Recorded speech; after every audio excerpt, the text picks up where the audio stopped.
ஜெர்மனியோட job market எப்படி இருக்குன்ட்டு நிறைய பேர் கேட்டீங்க. ஸோ இப்போ ரீசெண்டாக போன வாரம் வியாழக்கிழமை ஒரு போஸ்ட் வந்தது ஃப்ரம் பாஷ் மொபிலிட்டி டிவிஷன்.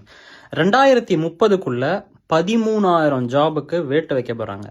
அது மட்டும் இல்ல, போர்ஷேல 2029க்குள்ள கிட்டத்தட்ட 2,000 ஜாபுக்கும் வேட்டு வைக்க போறாங்க. ஸோ இது எதனால நடக்குது அப்படின்ட்டு பாத்தீங்கன்னா, பிகாஸ் ஆஃப் ஆட்டோமொபைல் இண்டஸ்ட்ரி. ஒன்னு, diesel market is fading out. இன்னொன்னு, இவி மார்க்கெட் இவங்க எதிர்பார்த்த அளவுக்கு பெருசா வளரல.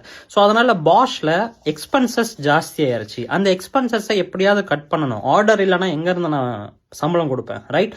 அதுக்கு என்ன பண்ண போறாங்க அப்படின்னா, உலகமே மாறிக்கிட்டு இருக்கிற ஒரு விஷயத்துக்கு இவங்க அடாப்ட் ஆகிறதுக்கு கடைசியில் முடிவு எடுத்திருக்காங்க. ஸோ இந்த விஷயத்துல யார் யாருக்கு ஜாப் போகும் அப்படின்ட்டு நீங்க நினைக்கிறீங்க அப்படின்ட்டு பார்த்தீங்கன்னா, யாரெல்லாம் அவங்கள அப்ஸ்கில் பண்ணாம இருக்கிறாங்களோ அவங்களோட ஜாப் எல்லாம் போக போகுது. Yes, Bosch and most of the German companies are trying to implement generative AI, right? ஆட்டோமேஷன்ஸை உள்ள கொண்டு வர போறாங்க. This is going to happen. If you are not learning AI now, you will be thrown away at any time. இது Germany மட்டும் கிடையாது, உலகத்துல நீங்க எந்த இடத்துல இருந்தாலுமே ஏதாவது ஒரு நாள் ஏஐ உங்களுக்கு தெரியல அப்படின்னா உங்க வேலை போயிடும்.